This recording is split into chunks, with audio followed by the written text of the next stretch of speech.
안녕하세요. 저는 얼마 전에 두 번째 이혼을 하게 된 이혼녀입니다. 그리고 앞으로도 결혼을 하지 않고 지낼 독신녀이기도 하죠. 제가 두 번이나 이혼을 했다고 하면 사람들은 열이면 열, 분명히 제게 문제가 있었을 거라고 뒤에서 말하는 걸 알아요. 하긴 한 번도 하기 힘든 이혼을 두 번이나 했다면 그렇게 생각할 수도 있죠. 그런데 제 사연을 한번 들어보시면 정말 기구한 제 팔자에 다들 불쌍하게 생각하실 거예요. 솔직하게 말해서 사연글을 쓰는 것도 제가 받는 그런 모함들이 진실이 아니라는 걸 알리고 싶어서 쓰는 것이기도 하고요. 저의 첫 번째 남편은 참 괜찮은 사람이었어요. 잘생겼지만 여자는 저뿐이었고 많이 벌지는 않았지만 안정적인 직장을 가지고 있었죠. 그렇지만 을에 그렇듯 신은 모든 것을 주지 않더라고요. 그렇게 완벽할 거라 생각했던 첫 번째 남편에게도 아주 치명적인 단점이 있었거든요. 도박 중독. 그 사람이 신혼여행에서 카지노에 다녀온 뒤로 흥미를 느낀 것이 도박이었거든요. 저는 원래 돈이란 것은 있다가도 없고 없다가도 있는 것이라고 생각하는 사람이었어요. 모자라면 벌고 넘치면 쓰고. 좋게 말했지만 실상은 경제관념이 크게 없다는 뜻이었어요. 그런데 지금은 완전 구두쇠예요. 첫 남편이 모든 걸 날려먹고 그걸 모르고 있던 저마저 피해를 입었을 때 깨달았거든요. 돈과 관련된 일은 제대로 정신 차리지 않으면 무조건 호구가 되겠구나 하고요. 그래서 두 번째 남편은 신중하게 생각했죠. 연애를 하는 것도 버거운 날들이었지만 그 사람은 무척 착했고 겁이 많은 사람이었어요. 겁이 많으니 나쁜 짓을 한 적도 없었고요. 정말 겁 많은 소시민 같은 느낌이었거든요. 그 느낌 덕분에 저는 두 번째 남편과 결혼을 할 수 있었어요. 그리고 결혼 시에 집은 반반으로 부담했어요. 제가 많은 부담을 질 수밖에 없는 조건이었음에도 저는 집값의 절반을 마련했고 그 조건으로 공동 명의로 할 것을 요구했어요. 남편은 도리어 좋아했어요. 자기가 내야 할 부담이 줄어들었으니까요. 그만큼 남편은 간이 콩할 만한 사람이었답니다. 그런 면 때문에 재혼을 한 거였는데 저는 이번에도 또 실패를 한 거였죠. 결혼할 때 저는 남편에게 다짐을 하나 받았어요. 절대로 도박은 하지 않기로요. 그 흔한 로또 한 장도 사지 말라고 신신당부를 했어요. 남편은 한 번도 해본 적 없고 관심도 없다며 알겠다더군요. 그렇게 3년을 잘 지냈는데 그 뒤에 일이 터지기 시작했어요. 그날은 아주 바쁜 날이었어요. 밀려드는 일 때문에 정신없이 시달리다가 퇴근길에 올라 축적된 피로를 간신히 이기고 있었던 때였죠. 이제 곧 출산 휴가를 받을 거라는 생각에 들뜬 만삭의 임산부. 그게 저였어요. 그리고 친구에게 연락이 온 건 출산 휴가를 일주일 앞둔 날이었어요. 뭐해? 퇴근하는 길이야? 요새 연락 뜸하더니 잘 지내? 웬일이야? 먼저 연락을 다 하고. 저의 절친이자 초등학교 동창인 친구였어요. 남자이긴 했지만 어릴 때부터 여성스러운 느낌의 친구라 여자애들하고도 잘 지내는 아이였거든요. 제 결혼식에 와준 친구 중에 남자였던 친구는 이 친구뿐이었어요. 나 좀 걱정되는 일이 있어서 전화했는데 내가 이거 이야기해도 되나 모르겠어. 혹시 너네 남편 주식하는 거 알아? 주식? 나한테는 아무 이야기 없던데 무슨 일 있었어? 아니, 네 남편이랑 저번에 술자리에서 친해져서 전화번호 주고받았잖아. 그런데 요새 계속 좋은 종목 있으니 투자할 거면 자기한테 말하라면서 전화나 문자를 넣더라고. 딱 잘라내기 뭐해서 지금은 생각 없다고 했는데 그게 잘못이었는지 이제는 연락 와서 왜 주식을 해야 하는지를 나한테 설득시키더라고. 주식 이야기에 가슴이 덜컥 내려앉았죠. 남편이 저 몰래 그런 일을 하고 있을 거라고는 생각을 못 했거든요. 친구와의 전화를 끊고 저는 집에서 남편을 기다렸어요. 이제 와? 나 당신한테 할 말 있는데 한 가지 물어봐도 돼? 어? 물어봐. 무슨 일인데 이렇게 각을 잡아? 당신 혹시 주식해? 아, 그것 때문이야? 주식해. 여태까지 모은 돈 끌어다가 주식에 다 넣었어. 그 돈을 다? 주식은 도박이랑 다르기는 했지만 걱정이 되는 건 어쩔 수 없었어요. 주식도 눈만 떼면 다 잃어버리는 일이었으니까요. 모아둔 돈에 반만 넣어서 하지 왜 다 넣어버렸어? 푼돈으로 하면 푼돈밖에 못 벌어. 우리 애도 곧 태어나는데 돈 좀 벌어야지. 여보, 나는 돈 많은 것보다 안정적인 게 제일 좋아. 그러니까 반 정도는 다시 회수하는 게 낫지 않을까? 괜찮아. 다 잘 될 거야. 친구 녀석도 돈 많이 벌었다고 했거든. 남편이 말하는 친구가 누구인지 감이 오더군요. 남편이 소개시켜준 친구들 중에 제 레이더망에 딱 걸린 사람이었어요. 한눈에 봐도 허세가 있고 과시욕이 있는 사람, 그리고 말이 많고 하는 말마다 허풍이 섞인 사람. 사기꾼 같아 보이는 남자였는데 하필이면 그런 남자의 말을 듣고 주식에 입문했다니 저는 걱정이 이만저만이 아니었어요. 곧 태어날 아이 때문에 돈이 많이 모자란 상황이었고 제가 받을 육아휴직 급여는 모두 집 살 때 끌어다 쓴 대출금으로 나갈 예정이었거든요. 남편 월급으로 살림을 꾸려나가야 하는데 주식을 하고 있으니 나 다음 주부터 출산휴가야. 한 달이면 아이 태어나.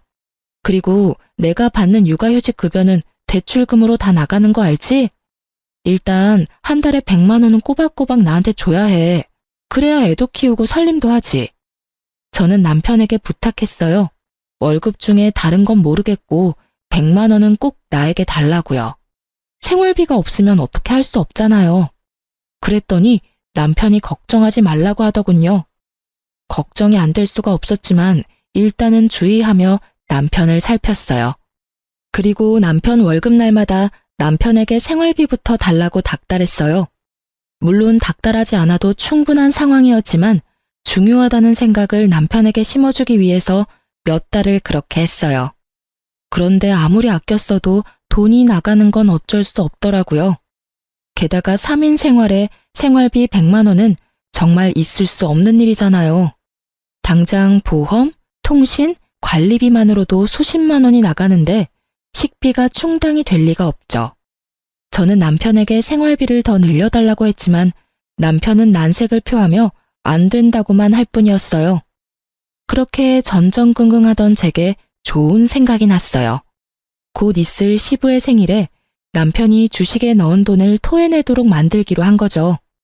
제가 시부 생일을 이야기하면서 뭘 준비해야 할까 물었더니 남편은 자기는 바쁘니 알아서 준비하라고 하더군요. 저는 알겠다고 말하고 아무것도 준비하지 않았어요. 준비하는 척만 했죠. 그리고 시부 생일에 남편과 시댁으로 향했어요. 남편의 형과 누나가 아버지 생일이라며 옷이며 지갑이며 현금을 갖다 바칠 때 저는 그냥 멀뚱멀뚱 쳐다보고 있기만 했어요. 그러자 남편이 제 옆구리를 툭툭 치더군요. 준비한 선물을 빨리 내놓으라고요.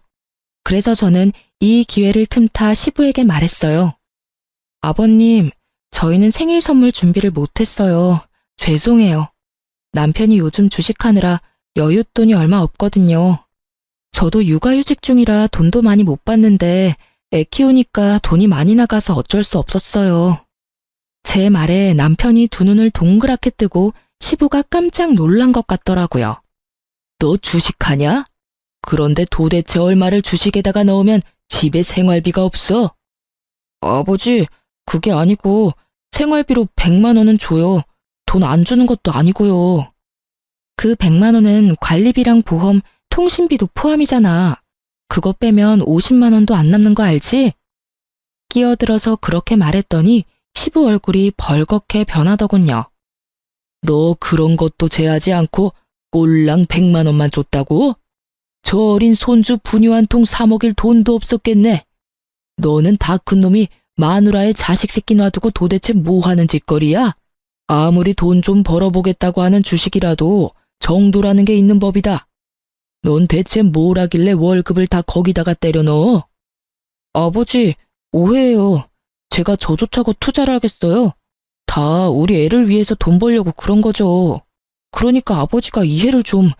그래서 너 얼마나 벌었는데? 네가 넣은 돈에서 얼마를 더 벌었어? 시부의 그 말에 남편이 말도 못하고 눈빛을 피하더군요. 딱 봐도 느껴지는 폭망의 기운이었어요. 너 설마 그거 다 날린겨? 그건 아니고요. 지금 상황이 안 좋아서 많이 떨어지긴 했는데 조금만 기다리시면 다시 올라올 거예요. 진짜요, 아버지. 그것만 올라오면 이번 손해는 다 덮고도 남을 정도고. 야, 이 자식이 아직도 정신이 안 들었어? 주식하다가 패가 망신 당한 것도 못 봤어? 능력이 안 되면 시작을 말았어야지.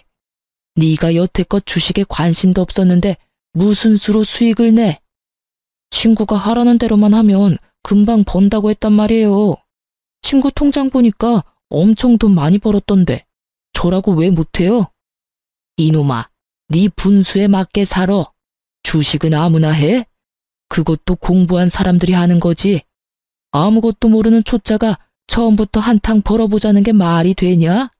당장 돈 다 빼. 손해를 봤던 말던 지금 당장 빼지 않으면 내가 널 호적에서 파버릴 테니까. 시부의 서슬퍼런 목소리에 남편은 부들부들 떨며 그렇게 못한다며 버티더군요. 싫어요. 벌써 절반이나 잃었는데 지금 빼면 손해라고요. 시간이 지나면 올라올 테니까 그때까지 기다려주면. 그게 올라올지 망할지 네가 어떻게 알아? 내가 경고했다. 너 지금 당장 돈 다 안 빼면 너 집 살 때 아빠가 빌려준 돈 지금 당장 갚으라고 할 테니까. 결국 시부의 입에서 그 말이 나오고서야 남편은 포기했어요. 집에 돌아올 때 제가 남편에게 말했어요. 여보, 절대로 주식하지 마. 주식이나 도박이나 중독되면 정말 빠져나올 방법이 없거든. 그러니까 애를 봐서라도 우리 그냥 돈만 열심히 모으면서 살자. 그렇게 살아도 잘만 살아. 응? 이렇게 말하는 저도 돈을 많이 벌 수만 있다면 벌고 싶다고 생각은 해요. 하지만 주식이나 코인이나 뭘 아는 사람들이나 하는 거지. 모르는 사람이 시도하면 당연히 잘 될 리가 없겠죠. 게다가 멋모르고 도전했다가 쪽박 차면 다 본인 탓이지 누굴 탓하겠어요? 그런데 그런 제 말이 고깝게 들렸는지 남편이 버럭하더군요. 당신이 뭘 알아? 그리고 그렇게 살면서 언제 돈을 모아? 당신이 이렇게 하지만 않았어도 그 주식 진짜 빛을 봤을 거라고. 당신이 다 망쳤어. 어떻게 책임질래? 내가 뭘 책임져야 하는데? 당신 나랑 애 생각은 해보기는 한 거야? 우리 생각했으면 당신이 그 많은 돈 절대로 주식에 투자 안 했을걸? 3천만 원이나 되는 돈을 다 집어넣는 게 어딨어. 초짜면 초짜답게 소액으로 굴리면서 공부부터 해야지. 처음부터 크게 한탕 해볼 생각으로 남한테 주입받은 종목에다가 다 쏟아붓고 그게 잘 될 거라 생각해? 그래서 지금 잘 된 거야? 벌써 떡상으로 하고도 남았어야지. 벌써 당신 반이나 잃었잖아. 제 정론에 남편도 할 말이 없는지 입만 닫고 거칠게 운전만 하더군요. 그리고 나중에 알고 보니 남편이 투자한 종목은 쪽박 찼어요. 그리고 중간에 반을 잃고 주식을 매도한 남편은 그나마 그거라도 살릴 수 있어서 다행이라고 생각하더라고요. 그때 빼지 않았다면 정말로 그 돈들이 휴지 조각이 될 뻔했거든요.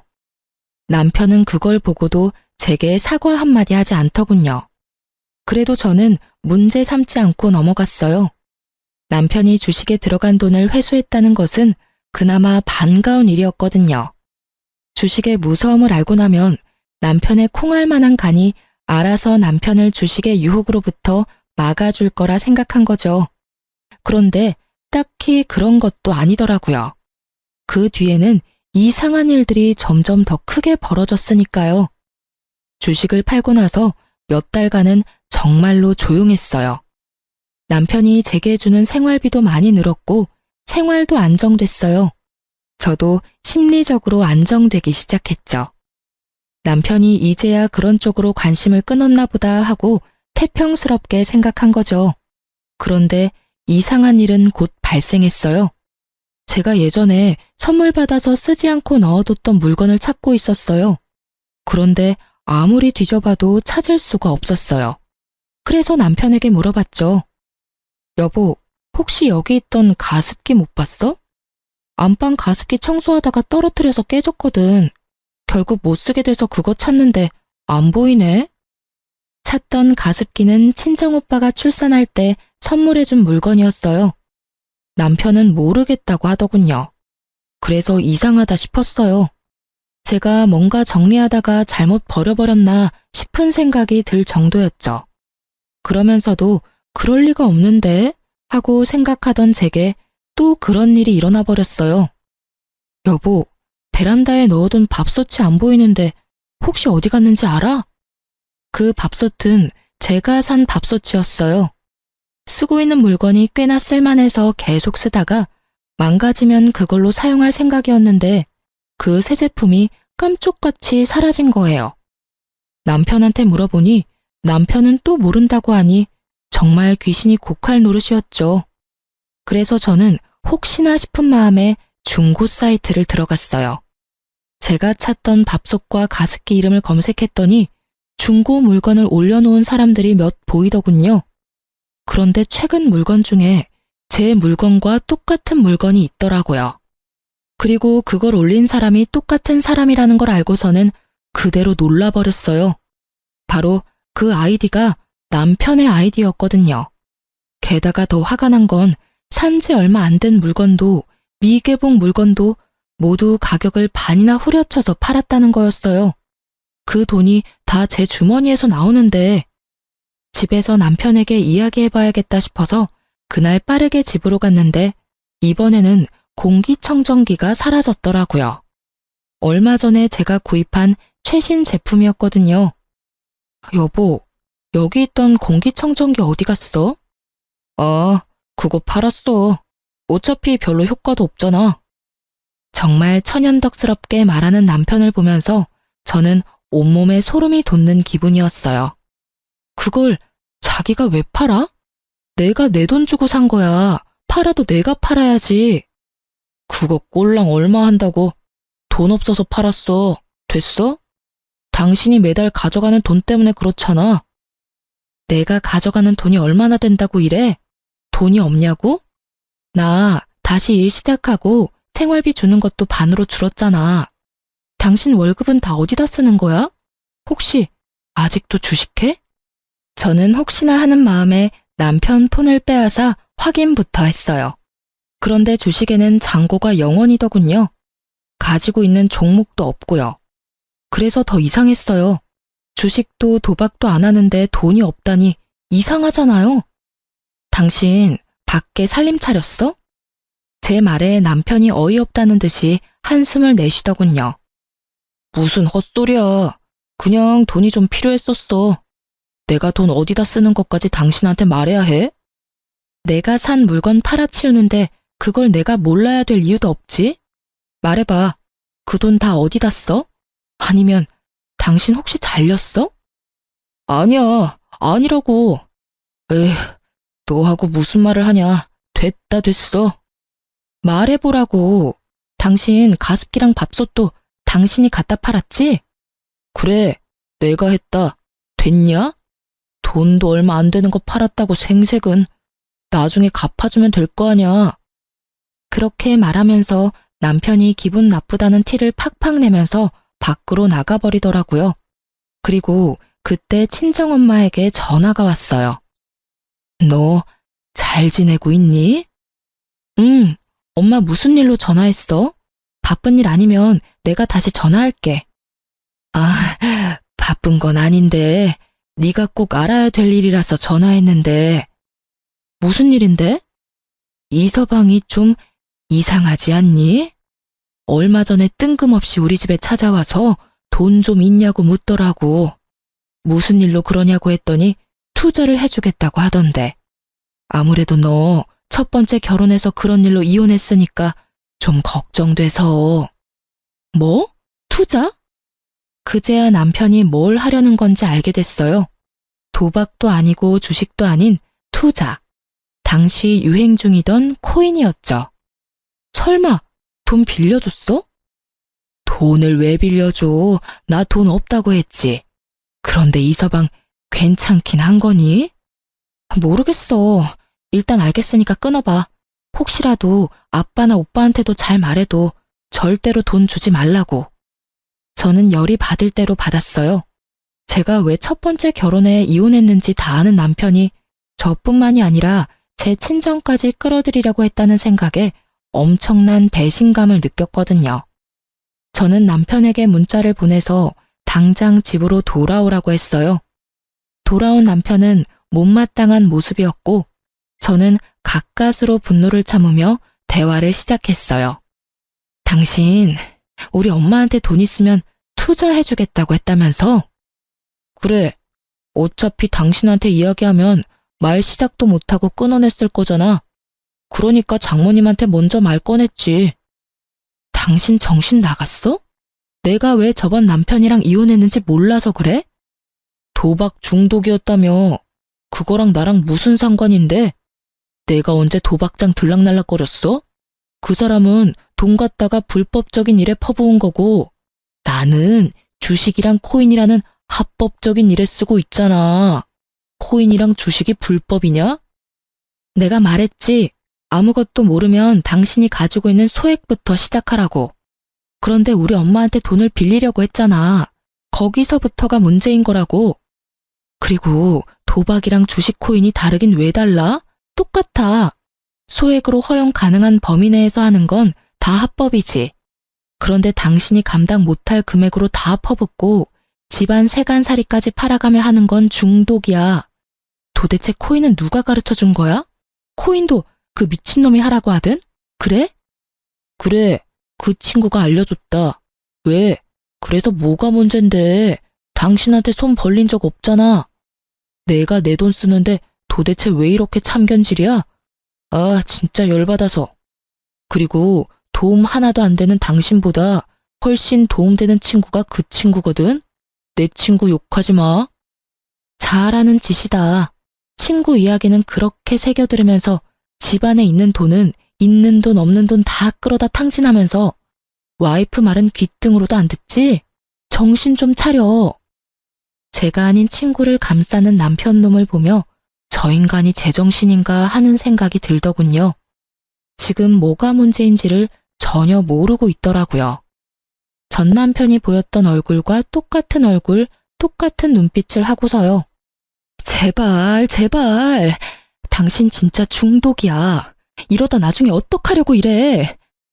저는 거의 울부짖듯이 남편에게 소리쳤어요.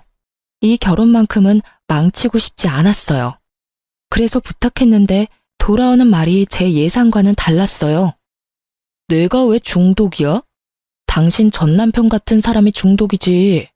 내가 대출 끌어다 코인에 넣는 거 아니잖아. 내가 쓸 수 있는 돈으로 하고 있잖아, 지금. 너 전 남편한테도 이런 식으로 굴었어? 전 남편도 사실은 별거 아니었는데 도박 중독인 것처럼 꾸며서 이혼했어. 중독이 뭔지 몰라서 그래? 있는 돈 다 끌어다 쓰는 게 중독이야. 지금 당신 꼴을 좀 보라고. 거기다가 우리 엄마한테 돈까지 빌리려고 했잖아. 당신 진짜 어쩌려고 이래? 결국은 안 빌렸잖아. 그럼 된 거 아니야? 멀쩡한 사람 중독자 만드니까 기분 좋아? 너랑 대화하면 답답해 돌아버리겠다고. 앞으로 이런 이야기 할 거면 나한테 말 걸지 마. 저는 이미 남편이 중독되었다는 사실을 알게 됐어요. 아무리 제가 이야기해도 도돌이표처럼 되돌아올 뿐이라는 것도 깨달았죠. 그래서 남편이 아닌 시모에게 찾아갔어요. 시댁에는 시부는 출타 중이었고 시모만 집에 계셨어요. 저는 시모에게 말했죠. 어머님, 그이가 이번에는 코인에 손을 댔어요. 제발 어머님이 뭐라고 해주세요. 이러다 진짜 집 다 말아먹겠어요. 제 말에 시모가 가만히 제 얼굴을 빤히 보더라고요. 그러더니 어이없는 말 한마디를 하더군요. 예, 너는 그렇게 안 봤는데 사람이 왜 그렇게 속이 좁니? 네 남편이 어련히 알아서 하지 않을까? 아내가 돼서 남편 마음도 헤아리지 못하고 하는 일마다 막아서야 될 일이니? 너도 그렇게 말하지만 말고 남편 하는 일에 귀를 좀 기울여 봐라. 걔도 다 가족을 위해서 그러는 건데. 어머님, 가족을 위한 일이라도 잘못된 방법이에요. 게다가 지금 집에 있는 세간살이도 다 팔아서 코인 할 돈까지 모으고 있다고요. 이게 정상이에요? 어머님이 따끔하게 혼내주셔야죠. 내가 왜 그래야 하니? 그럼 네가 말해봐라. 돈 한 푼이라도 더 벌려고 저렇게 고생하는 아들한테 내가 뭐라고 말해야 되겠니? 시모의 그 모습에 저는 안 되겠다는 생각이 들었어요. 부모가 저 모양이면 남편은 돌아올 가능성이 거의 없었죠. 시부라도 있다면 모를까. 그렇지만 지금 당장 시부는 없었죠. 어머님이 안 해주실 거면 아버님께 부탁할게요. 넌 그렇게 말을 못 알아듣니? 이제 그만 좀 설치고 다녀. 너 때문에 우리 아들 그렇게 눈치 보며 사는 거 내가 모를 줄 알아? 난 절대로 그렇게 놔둘 생각 없어. 꼬우면 네가 나가. 우리 아들 이래라 저래라 조종할 생각 말고. 시모의 말이 선을 넘었다는 것을 알았어요. 결국 저는 다시 한번 이혼을 생각했죠. 하지만 솔직하게 말하자면 저는 2번의 이혼으로 제가 받을 사람들의 눈총이 너무도 큰 걱정이었어요. 남편을 바꿀 수 있다는 생각은 전혀 없었어요. 왜냐고요? 전 남편 일에서 깨달았거든요. 사람 고쳐 쓰는 거 아니라고. 중독은 절대로 못 고친다는 거요. 아시죠? 도박하는 놈은 손모가지 날아가도 한다는 거. 그 말 그대로예요. 중독이 되면 눈에 뵈는 게 없어지거든요. 저와 함께 살며 제가 산 물건들까지 내다 팔 정도면 이미 눈에 아무것도 보이지 않게 된 거죠. 그리고 이때쯤 되면 손절이 답이고요. 저는 집으로 돌아와 남편에게 단호하게 말했어요. 나 당신하고 이혼할 거야. 나는 할 만큼 했고 참을 만큼 참았어. 당신이 가진 코인이 얼마나 잘 될지 나는 상관 안 해. 그게 얼마나 뻥튀기 되든지 간에 나는 그 돈 필요 없으니까. 지금 당신이 나한테 이혼하자고 한 거야? 그래, 내가 하자고 한 거야. 나 더 이상은 못 참으니까. 딴 건 바라지도 않아. 재산 분할 같은 건 다 필요 없어. 다만 이 집, 공동명의고 집값도 내가 반 부담했으니 집값 반은 나한테 줘. 처분을 해도 되고. 당신 지금 뭐 잘못 알고 있는 거 아니야? 당신이 먼저 아무 잘못 없는 나한테 이혼하자고 한 거야. 내가 바람을 피웠어. 당신을 때리기를 했어. 나한테는 아무런 유책 사유가 없잖아. 잘못한 게 없는데 왜 내가 당신한테 위자료를 지급해? 당신이야말로 위자료 나한테 지급해야 할걸? 그 말을 하는 남편놈은 이 상황에서 웃고 있더군요. 자기 생각으로는 자기가 잘못한 게 없으니 위자료도 자기가 받을 거라는 착각을 하고 있더군요. 그 착각을 바로잡아줄 생각도 하지 않았어요. 이미 돈에 눈이 돌아갔더라고요. 그 돈을 코인에 집어넣을 생각으로 가득 찬 남편놈을 보니 씁쓸하기도 하고 착잡하기도 하고 짜증이 나기도 했어요. 이번에도 망쳤다는 생각부터 저놈은 뭘 믿고 저렇게 당당한가 싶은 생각까지 들었죠. 맘대로 생각해. 나는 내 권리 주장할 거고 이혼 소송도 필요하면 할 거야. 당신 얼굴 더는 보기 싫으니까 나는 친정에 있을게. 저는 그렇게 말하고 집에서 나왔어요. 그리고 그날 이후로 남편놈은 열심히 돈을 빌리러 다니더군요. 카드부터 시작해서 제가 하지 말라고 했던 자동차 담보대출까지 받았더라고요. 애 물건 놔두고 온 게 있어서 2주 만에 집에 갔더니 수북하게 쌓여있는 고지서부터 시작해서 텅 빈 집안이 보이더군요. 이미 팔 수 있는 건 다 팔아먹었더라고요. 가격이 나가는 건 전부 다요. 그걸 보면서 어찌나 기가 차던지 이혼하자 말한 게 정말 제 삶을 살렸다는 생각이 들었어요.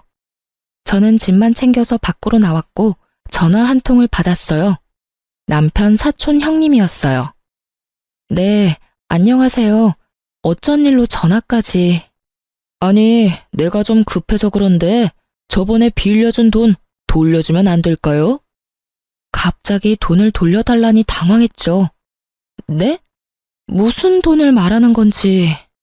왜? 그때 남편 통해서 빌려간 돈 있잖아요. 투자해준다고 들고 간 돈 지금 좀 필요하거든요. 죄송하지만 제 계좌로 보내셨나요? 그건 아닌데 남편 앞으로 보냈는데요. 저는 받은 바 없고 투자를 한 적도 없어요. 그런 말을 했다면 제 남편이 가지고 있겠죠. 저한테 전화하셔도 그 돈은 못 돌려받으니 남편에게 말씀하세요. 그치만 돈은 와이프에게 있다고 하던데요. 제 금융기록 보여드릴게요. 전 받은 적 없어요. 그리고 저는 전 남편이 도박 중독으로 이혼해서 주식, 코인, 도박 이런 거 일절 안 하거든요. 만약 투자를 해주겠다고 했다면 제가 아니라 남편이겠죠.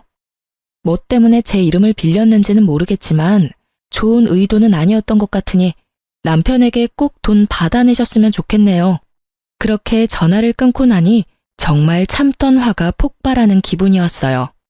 이 인간이 제 이름을 팔아서 돈까지 빌렸다는 사실이 진짜 참을 수 없었어요.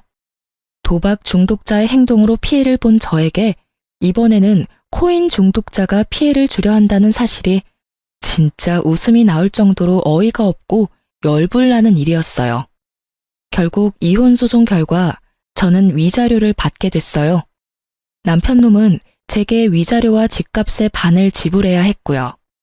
당연한 수순이었어요. 감당 안 될 만큼의 빚을 코인과 주식에 투자하는 남편을 법원에서 그냥 두고 볼 일 없잖아요. 그런데 막상 남편은 가진 돈이 아예 전무했어요. 제게 위자료를 받을 거라고 생각한 남편 놈이 대출을 미친 듯이 당겨서 받았더라고요. 이 와중에 집이 그나마 멀쩡했던 건 공동 명의였기 때문이었어요. 이름이 두 사람 걸려 있으니 대출 진행이 안 되었더라고요. 찾아보면 공동 명의라도 대출되는 곳이 있다고 하던데 그건 몰랐던 것 같더라고요. 하긴 그렇게 하더라도 한 사람 지분만큼만 대출이 가능했겠지만요. 왜 우리 이혼이 당신 잘못이 아니라 내 잘못이야? 이건 뭔가 잘못됐어. 잘못됐다고. 잘못된 거 하나도 없어. 이게 법원의 결정이야. 그러니까 지금이라도 코인 다 팔고 털고 나와. 그 돈만 있어도 당신 사는 데는 불편함 없을 테니까. 저는 정확하게 남편이 얼마를 코인에 넣었는지 몰랐어요. 그리고 코인의 손익이 어떻게 되는지도 몰랐죠. 다만 한 가지는 정확하게 알 수 있었어요. 언제 빼더라도 빨리 뺄수록 덜 손해본다는 걸요. 왜냐면 코인이 잘 되면 돈을 저렇게 빌릴 리가 없어요. 잘 되면 잘 된 걸로 불려서 또 하면 되니까요. 게다가 코인이 잘 되고 있었다면 제게 순이익을 보여줬겠죠. 아는 척 하지 마. 당신이 뭐든지 다 알고 있다고 생각하는 것 같은데 나는 이번에는 포기 안 할 거야. 저번에 주식할 때도 당신 때문에 제대로 해보지도 못하고 다 털어야 했잖아. 이번에는 절대 달라. 내가 받은 정보대로만 하면 2배, 아니 3배까지 뛸 거라고. 당신이나 그때 가서 후회하지 마. 돈 없다고 나한테 들러붙지도 말고. 남편의 그 말은 어디선가 들은 말이었어요. 전 남편이 딱 저렇게 말했거든요. 크게 한탕할 거다. 그때 가서 후회하지 마라. 너한테는 한 푼도 안 줄 거다. 그러고서 지금 살고 있는 꼴을 보면 정말 폐인이 다 된 채로 살고 있거든요. 저는 남편 놈의 저 말에 의미를 둘 필요를 못 느꼈어요. 게다가 이 이혼을 빌미로 돈을 더 끌어다 쓰는 그 지독함에 제가 질려버린 거예요. 이미 건널 수 없는 강을 건넜구나 싶었어요. 저와 애라도 살아야 했으니 저 남자를 강제로 떼어냈어요. 산 사람은 살아야 하지 않겠어요? 그럴 일 없고 난 그렇게 번 돈도 필요 없어. 일하는 걸 그런 식으로 다 털어먹고 싶다는데 내가 말릴 이유도 없지. 그리고 이혼하게 되면 더 이상 그럴 필요도 없고 대신 우리 애한테 연락하지 마. 코인 중독자가 애 아빠라고 가르쳐주고 싶지 않으니까. 그리고 당신이 잘 되든 못 되든 앞으로 나한테 연락하지 마. 나는 당신을 이해할 수도 없고 이해하고 싶지도 않은 사람이거든. 그러니까 다시는 마주치지 말자. 저는 모든 게 그냥 무의미하다는 생각이 들었어요. 화를 내고 싶은 마음도 그저 싹 사라졌죠. 지금이라도 이 사람을 설득하면 가정을 지킬 수 있을지도 모를 거라는 꿈 같은 희망 회로를 돌릴 수 있는 상황이 아니었죠. 이 인간 설득이 될 단계가 아니었으니까요. 그렇게 저는 남편과의 대화를 끝냈어요. 이미 판결은 제게 위자료와 재산 분할하라는 내용이었지만 남편이 그걸 들어줄지는 모를 일이었어요. 다만 그 집만 팔면 어떻게든 돈은 마련할 수 있을 테고 남편도 영 돈이 없으면 코인을 팔지 않을까 하는 생각도 했거든요. 그런데 2달 정도 지났나요? 전 남편에게 전화가 왔어요. 마주치지 말자고 연락하지 말라고 한 지 얼마 되지도 않았는데 전화를 하는 전 남편이 답답했지만 전화를 받았어요. 여보, 미안해. 내가 잘못 생각한 것 같아. 정말로 너무 만만하게 보고 시작한 것 같아. 당신이랑 우리 애 없으니까 너무 힘들어. 이혼 다시 생각해주면 안 될까? 뜬금없이 전화한 남편놈은 수화기 너머로 질질 짜고 있더군요. 솔직하게 미안하다거나 불쌍하다는 생각은 전혀 들지 않았어요. 그 뒤에 나올 말들이 대강 예상이 됐거든요. 갑자기 왜 그런 말을 해?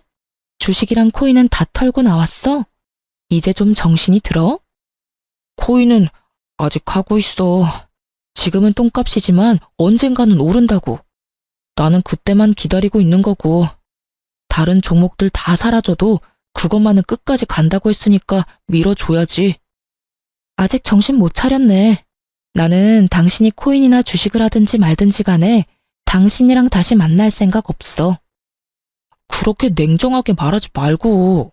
잘 들어봐. 내가 당신한테 줘야 할 돈들이 좀 있잖아. 그런데 지금 내 형편으로는 바로 다 갚지는 못해. 그래도 지금 들어가고 있는 코인만 잘 되면 당신 거부터 갚을 거긴 한데 좀만 더 기다려주면 안 될까? 재결합을 말하더니 씨알도 안 먹힐 것 같으니 이번에는 연장을 요구하더군요.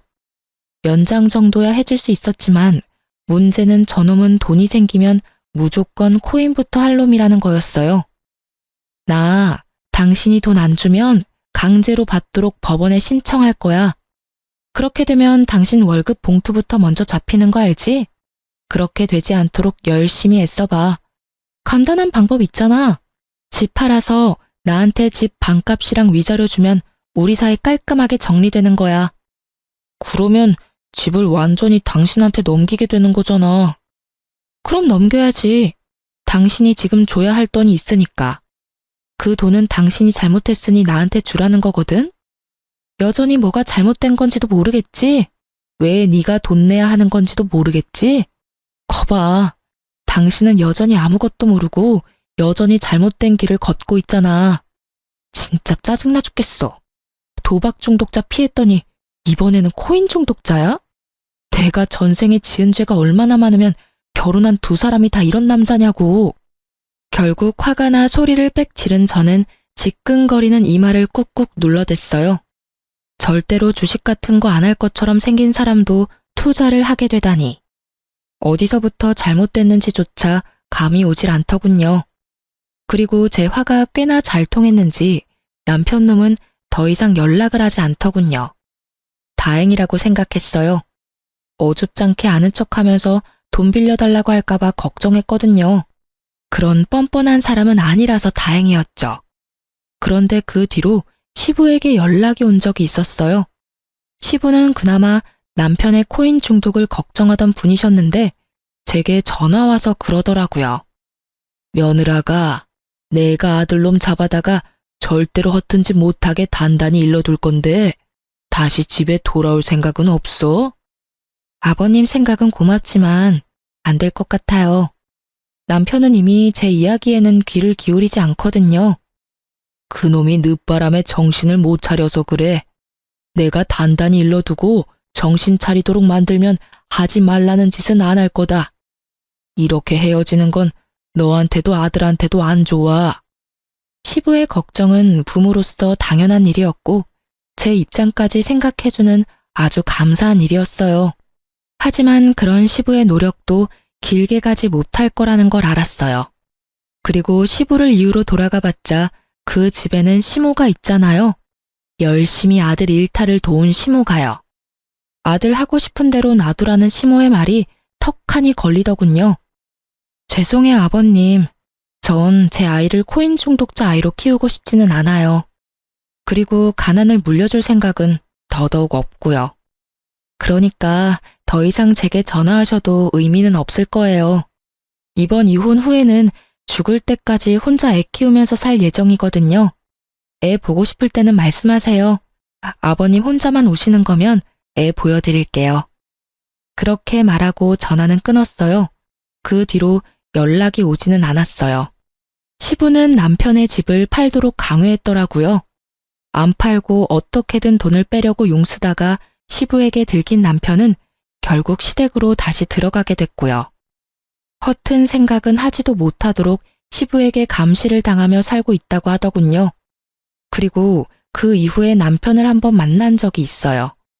완전히 거짓골이 다 되어 있더군요. 남편은 사무직으로 양복을 입고 회사를 다녔었어요. 그런데 오랜만에 본 그 사람은 작업복을 입고 공사장에서 힘든 일을 하고 있더군요. 저는 제 눈이 잘못된 거라고 생각했어요. 일용직이 돈을 아무리 많이 줘도 남편의 직장만큼 돈을 많이 주지는 않았거든요. 사무직이라도 꽤 잘 버는 직장이었는데 왜 그만뒀나 싶었는데 나중에야 그 사실을 알게 됐어요. 제가 남편 사촌에게 돈 갚으라는 연락을 받은 적이 있었잖아요. 남편은 제 이름을 팔아서 주변 사람들에게 돈을 빌리고 다녔더라고요. 그렇게 여기 조금 저기 조금 빌린 돈들이 꽤 규모가 커진 데다가 그렇게나 고대하며 기다리던 코인도 완전히 폭삭 망해서 그 코인 자체가 사라져버리는 엄청난 일을 겪었다고 하더군요. 그때 당시에 팔았으면 조금이나마 건질 수 있었을 텐데 결국 기댈 곳이 아예 사라진 남편놈은 가지고 있던 집부터 팔아서 제게 주고 나머지 빚을 갚아야 할 사람들에게는 일을 그만두고 나온 퇴직금을 받아 빚을 갚았다고 하더군요. 참 웃긴 일이 아닐 수 없어요. 처음부터 제 말을 들었더라면 이렇게 고생할 일도 없고 멀리 돌아갈 일도 없었을 텐데 결국 그렇게 직장 그만두고 다른 직장 들어가려 해도 나이는 많고 그렇다 할 경력은 없는 상태라 같은 직군에서는 취직할 곳이 없었던 모양이에요. 결국은 가장 쉽게 접근할 수 있는 걸 하기로 한 모양이었죠. 세상에 주식이나 코인으로 떡상했다는 사람이 많아질수록 그 밑에 들어가는 이런 소시민들의 돈이 많이 흘러가는 거예요. 저 사람은 되는데 나는 왜 안 돼? 같은 마인드가 사람을 집어삼켜버리는 거죠. 그리고 마누라며 자식이며 다 내팽개치도록 만들어버리고요. 참 무서운 일이에요. 어쨌든 저는 신혼집이었던 집 한 채만은 제 것으로 만들어 아이랑 잘 살고 있어요. 첫 번째 결혼에서는 공동명의 같은 거 없었거든요. 제가 30% 정도 부담을 했음에도 첫 번째 남편 이름으로 해놨었죠. 그랬더니 결국 남편은 그 집마저 다 날려버렸더라고요. 담보대출 한도 끝까지 꾹꾹 눌러담아 다 빼먹고 결국은 제게 줄 위자료도 제대로 갚지 못했거든요. 그래서 처음에 결혼할 때 최대한 제 지분을 넣어서 공동명의로 집을 산 거예요. 공동명의라면 몇 개의 대출기관에서는 상대방의 허락 없으면 대출이 안 되는 걸로 알거든요. 아니면 대출 한도가 확 줄여준다든지 그렇더라고요. 이 집 하나만이라도 살리기 위해 제가 얼마나 노력했는지. 집을 살 때 내 지분이 조금이라도 들어가면 무조건 공동명의로 하는 게 현명한 선택일 거예요. 한번 크게 당해본 경험자가 하는 말이니까요. 주식, 코인 중독자 남편과 재산 없이 이혼하게 된 것도 열받는 판국에 집마저 날려먹을 수는 없잖아요. 집만 있으면, 아니 최소한의 미천이라도 있으면 어떻게든 사라지게 되어 있거든요. 사실 두 번째 이혼을 하고서는 많이 힘들었어요. 초혼도 아닌 재혼을 해서 또 이혼한 거였으니까요. 사람들이 제 탓이 클 거라 예상하며 물어뜯었죠. 그게 너무 스트레스였어요. 그렇지만 지금 주변 사람들도 제 결혼에 대해 대충 알고 있고 저를 이해해주고 있어요. 그리고 지금 이 글을 읽어주시는 분들에게도 감사의 말을 전합니다.